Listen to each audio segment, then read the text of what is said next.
Hey everybody, today is Sunday, January 14th, 2024, and we are here in Norristown, Pennsylvania to take a look at something I drove past a couple of days ago, something I've actually driven past probably 100, 200, 300, who knows how many times before, but I've never actually just noticed it. I've never looked off the side of the road to see this before, but today we're seeing this because you guys know how much I love old cemeteries. And when I noticed this off to the side of the road, off of this rather busy, it's chilly out today by the way, the wind is picking up already, off of this rather busy road here between a couple of houses, I had to investigate and find out what the story behind this old cemetery is. This is interesting.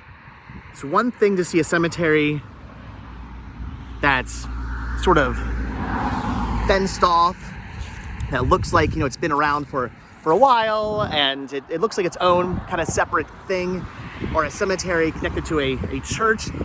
But it's a whole different story to just see a random cemetery here between some houses.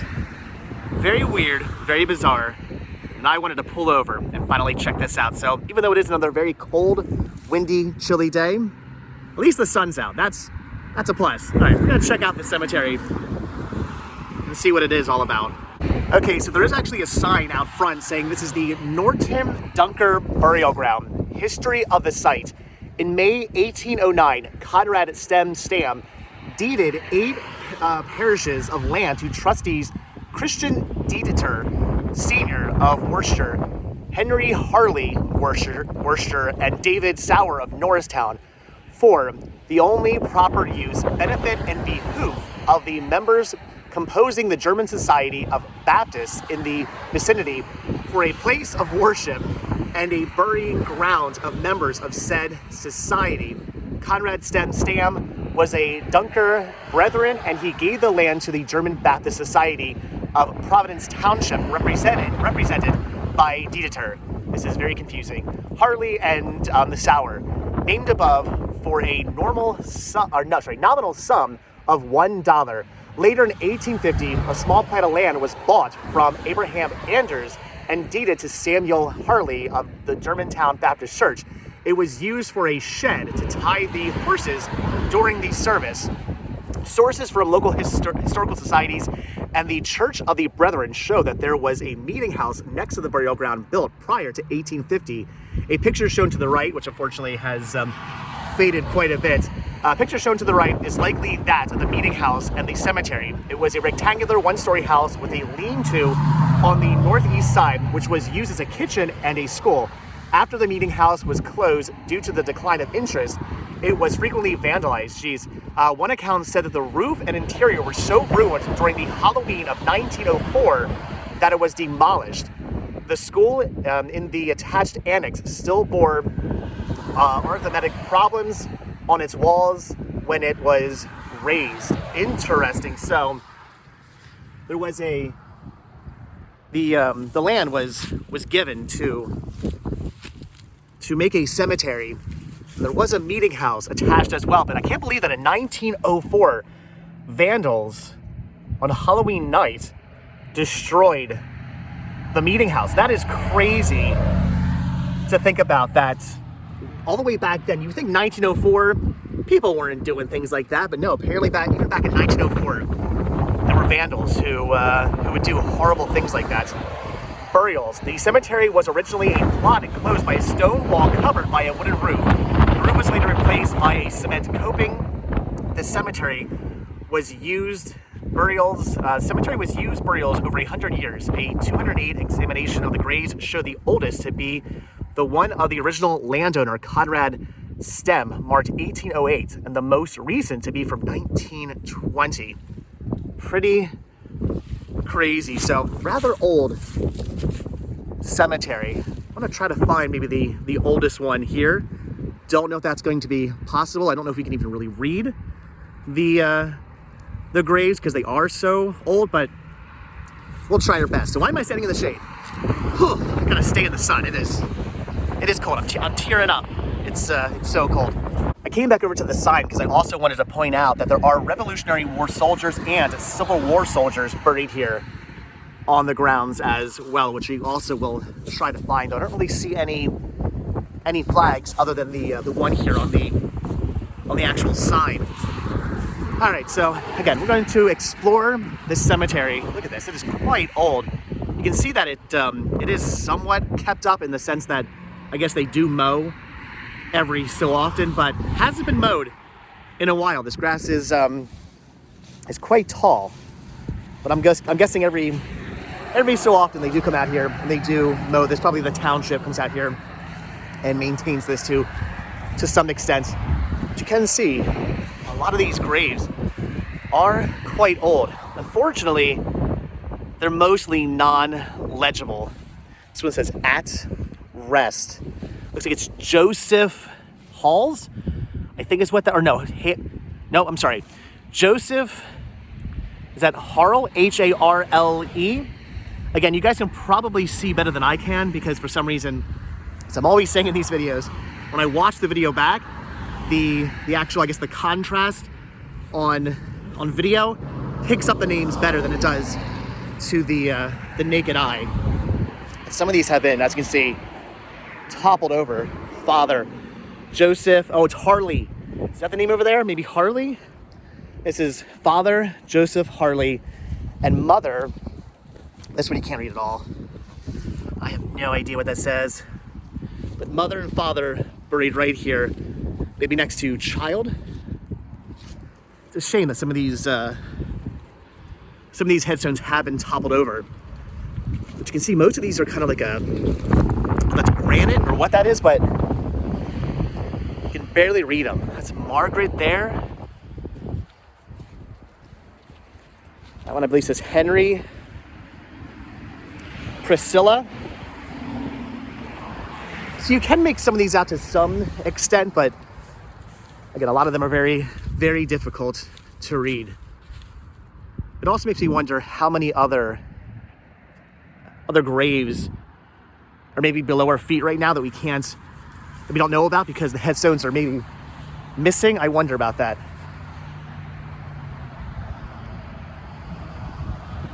Again, very interesting, this cemetery is here. I mean, I know back when the cemetery was originally put here, there wasn't a house there, there wasn't a house there, there wasn't a company and a house there. This was probably just a big open area, maybe with the road, obviously, that was probably there. But other than that, this was just open land. So I guess it made sense for a cemetery to be placed here. But all these years later, it's weird to think that over time, they just built up and around it. Now the cemetery, this very old cemetery, just sits here, surrounded by homes. The stone wall, the original stone wall, is no longer here either. I do wonder if any remains of that have been left behind. Pretty awesome though. I guess actually these aren't all that bad. You can read these. There's Mary there. Again, some of them are better than others. It's also Mary. Another Mary. There's a lot of Marys buried out here. 1913. They said what the oldest grave was the newest grave was 1920. So apparently no graves past 1920 in this cemetery. Here's the grave of Abraham Buster. He was a Civil War veteran. You can see there is a flag here that unfortunately has fallen over. Maybe we can get that back kind of in there. It's not in the best condition, but I guess better than nothing. There we go. So, an Abraham Buster, Civil War veteran. Unfortunately, like I said, there's really no other signs of flags out here. And this one has seen some better days. I do wonder, when was the last time somebody's been out here to replace these? Anybody know who does replace these? I've always wondered, every time I see these Civil War and Revolutionary War and so on and so forth, markers and flags on graves, I've always wondered whose responsibility is it to come out here and to make sure these are okay and replace the flags? Is it the cemetery? Is there a special guard through the military that does that? If you know, comments down below, because I have no idea. What I do know though is the sun has gone behind a cloud. It just got really, really cold, really, really fast. This over here is kind of a shame to see. There are some graves right up by this tree here. And as you can see, some branches have come down and they've cut them up and they've just piled them right against the actual grave of, I don't know whom. I can't actually read what that says. Kind of a shame they would do that. They would just pile the sticks and the fallings right up against the grave like that. Doesn't seem proper. Doesn't seem like the best thing to do. Maybe if they were just going to put them there and then remove them in a day or two, but those have been there for a while, probably years. Those branches have been lying there. Definitely a shame. Oh, I'm seeing another flag over here. This flag looks to be in better condition, but also no longer on the grave. So this is the grave of, wow, what does somebody do to this? I have no idea what that says. I'm not sure whose name that is, but they were a Revolutionary War soldier. See, there's a flag here. Somebody has broken the flag, which is a shame. I would like to try to fix this one, but yeah, that's not happening. I don't want to break that. So, Revolutionary War soldier. There was a flag that's been broken, and then you can see somebody has marked up the grave. I don't know what that is. I'm not sure why.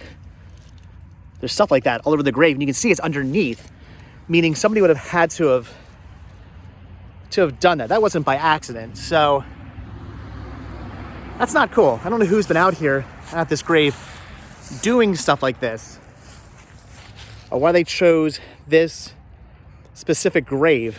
Not entirely sure, but Revolutionary War soldier buried right here. Again, I can't actually make out the name.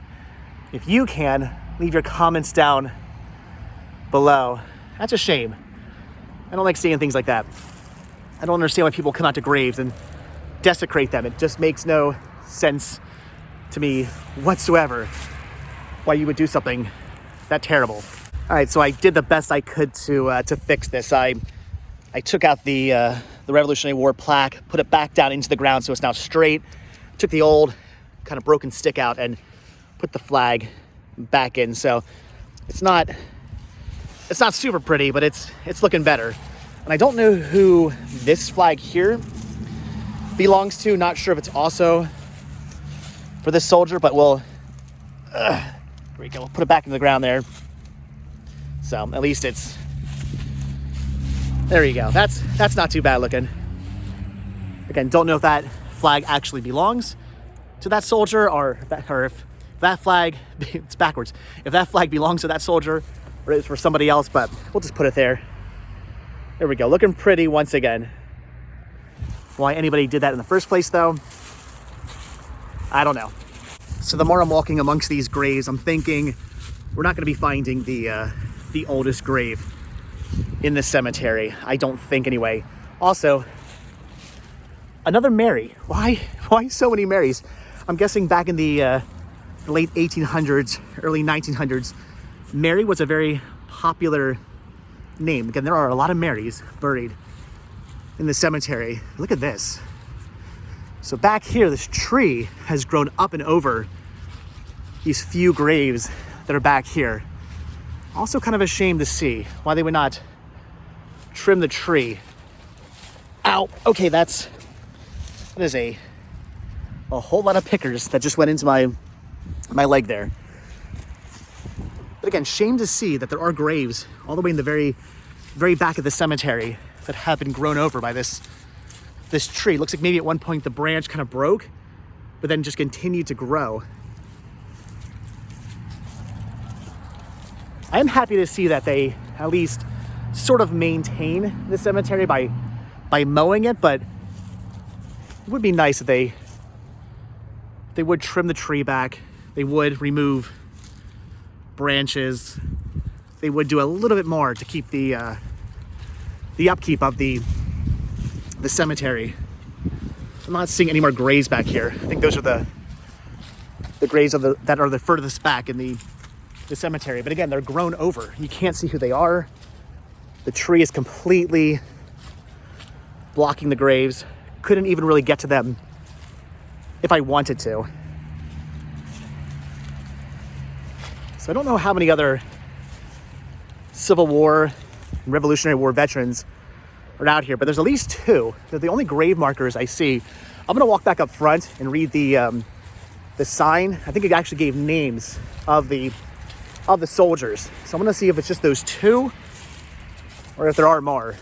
All right, so the sign does say that the Revolutionary War soldier we just saw was Christian Dieter, born 1747 and died in 1819. And the Civil War soldiers are a Lion, if I'm saying that right, H. Gottwalds, born 1844, passed away in 1865, and Abraham Custer, born 1839, passed away in 1862.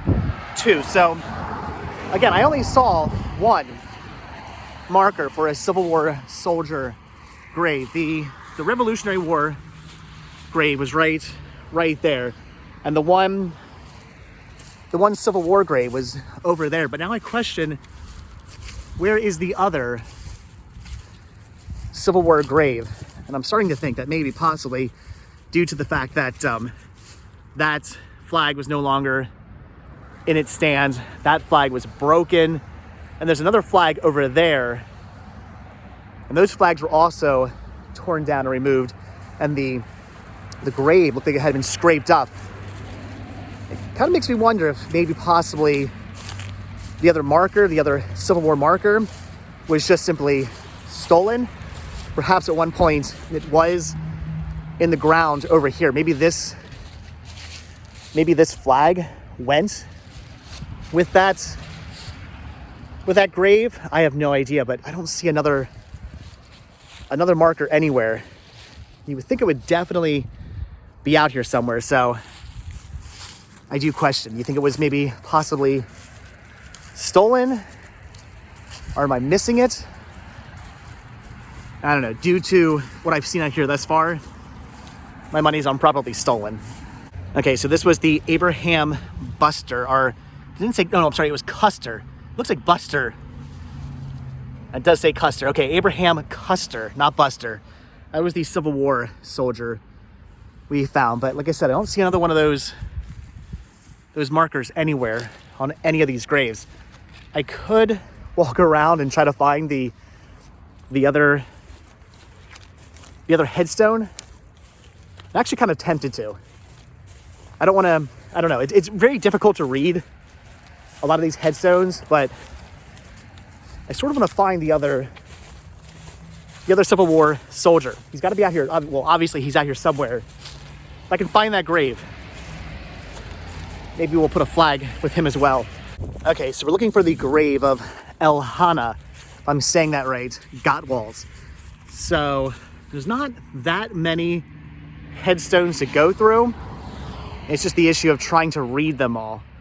That's going to be what's most difficult. So I'm not going to spend too much time doing this. I'm going to do a quick scan, try to find this. It's a very unique name, so if I see it, I probably should, or it should pop out if I can read it. It's just, if it's a grave like, for instance, this one, I'll have no idea. Okay, well, unfortunately, that did not work. I skimmed through every single headstone that I could read, and I did not see the name I was looking for. So it could be like a headstone that has fallen down like this that you can't really read. There are many other headstones that are kind of small that you cannot read. The ones, of course, back there in the shrubbery, and just many of them are just so badly worn down or broken or again toppled over that they're no longer readable. So I'm not sure which grave is of the second Civil War soldier. It could be one of these. Could be this one. Unfortunately, I'm not I'm not sure. Why there's no marker for him though, unless it was stolen, I'm honestly not sure. I would assume there are, I mean, according to the sign, there are records. So they should be able to find the grave and put a new marker and a new flag up. Hopefully someday, whoever's in charge of such things will come back out here. We'll put a new Civil War marker. We'll put a new flag up for that soldier. I was going to try to help out, put a flag for that soldier, but unfortunately, like I said, I have no idea which one of these graves does belong to that man. So I tried and failed, but at least I gave it the old college try. So pretty interesting cemetery here. Like I said, not in the greatest of condition. Upkeep seems to be at a minimal, but at least it is somewhat kept up. And it is here for people to come out and still see. I've been to many cemeteries that are basically hidden. Nobody really knows about. Nobody visits anymore. Looks like this one at least has visitors occasionally. I can see that there have been some worn away areas. You can see where people have been walking amongst the graves. You can see there's little kind of like worn sort of paths right here. So I don't think people come out here too frequently, but you can see that people have been out here. I'm not the first person to be out here. Maybe the first person in the last couple of months or so to have been out here, but due to the fact that the ground is trampled and there is a slight indent in the grass, I am not the first person to be out here over the last X amount of months, which is good to know. Good to know people are still coming out here and paying their respects and remembering these people. Because I do always say that's why, one of the reasons why I love going to cemeteries, why I love exploring cemeteries, why I love reading the names. It's because you remember these people. These people deserve to be remembered. They deserve to be respected. I feel like coming out to a cemetery, walking amongst the graves, reading the names, reading the inscriptions, maybe picking up a flag if it has been torn down or fallen down, things like that. It's good to do. It's a good way to remember those who are buried here or in any other cemetery. Some people find this morbid. Again, I don't. I don't come out here for the morbid curiosity of a cemetery. I mean, maybe sometimes I do, but for the most part, I come out to a cemetery, like I said, to walk amongst the graves and remember all of those who once used to walk the earth just like you and I, used to do things just like you and I, used to breathe and go to work and raise a family just like you and I, who are sadly now no longer with us. It's a pretty cool cemetery. Glad I decided to stop out here and check this out. Glad I could pick up a flag or two. Just wish I could find that final Civil War veteran. So as I'm leaving, I'm not entirely sure, but could this be the marker of Conrad Stem? I don't think so. I think it says maybe Anthony or something like that, right? But I do see 1809, but that's maybe when they were born. Okay, yeah. So is that what that says? I have no idea. That says 1809, aged 24 years, 1 month, and 27 days. So I don't know if that's when they were born or if that's when they passed away. So the oldest grave here was from 1809. So again, I'm not entirely sure. I did try to find that grave, but really couldn't find it either. So maybe that's the grave, maybe it's not. But all right, guys, that's gonna do it. The sun has gone behind these clouds. These clouds have rolled in. It was nice and beautiful and sunny out. Now it's very cold. Well, I mean, it always was cold. It always was chilly, but now it's extra cold and extra chilly because I don't have the warmth of the sun beating on me to try and at least warm me up ever so slightly. But all right, guys, that's gonna do it. Like I said, pretty awesome cemetery. If you're into old, unique, interesting cemeteries, this is the cool one here in Norristown, Pennsylvania. All right, guys, so that is going to do it for the Norriton Dunker Burial Ground here in Norristown, Pennsylvania, or Trooper, Pennsylvania. I think it's one of those things where the address is technically Norristown, but if you were to ask me where the cemetery was, I would probably tell you it's in Trooper, Pennsylvania. But regardless of where it is worth coming out to and seeing. Pretty awesome, very old cemetery. Again, the last grave, the most recent grave in this cemetery being from 1920. Pretty crazy, pretty awesome. But all right, I'm freezing, so I'm gonna go. Looks like, ooh, it's the sun for a second now. It's peeking out behind the clouds. Feels good. So with that, I'm gonna let you guys go. So as always, thank you all so much for checking out this video. Be sure to hit the like button, hit the subscribe button. Check down below for links to Patreon. If you guys do become a patron, I will send you a postcard every single month from the road. Also check down below for a link to Spreadshirt, where you can grab yourself retro rest stop t-shirts. Proceeds both from Spreadshirt and from Patreon to help support the show. And they do keep the show going, so I really do appreciate the support. And if you guys watch this video all the way to the very end, hashtag, what should today's hashtag be? Let's do hashtag where's it was Gottwall's, right? Where's Gottwall's grave? Leave that comment, leave that hashtag down below if you guys watch this video all the way into the very end. Because again, I cannot find the final Civil War soldier's grave. It's out here somewhere. I just do not know where. But all right, guys, that's gonna do it. So like I said, thanks for watching. Hit the like button, hit the subscribe button. And if you do hit that subscribe button, or you are subscribed, then I will see you guys in tomorrow's video. All right, thanks for watching, guys. Have a good one. Whew, it's chilly. All right, bye. I don't know if we're about to get a snowstorm or a rainstorm or just some kind of storm in general, but I've been out here taking photos for the last 5 minutes. And within those 5 minutes, the temperature has dropped 10 degrees. The wind has picked up. Again, the sun is gone. It's done. It's over with. It's gotten very, very dark as well. So now that I can no longer feel my hands, I am getting back in the car. So, okay, all right, that was fun. Got some pictures. Check them out on Instagram. And I still could not find that last grave. I searched. It's nowhere to be found. All right, thanks for watching, guys. Have a good one. Oh my gosh, it's cold. All right, bye. From 41 degrees and sunny to 31 degrees and snowing in the span of a 15-minute drive home. Yeah, this is why I'm leaving Pennsylvania forever.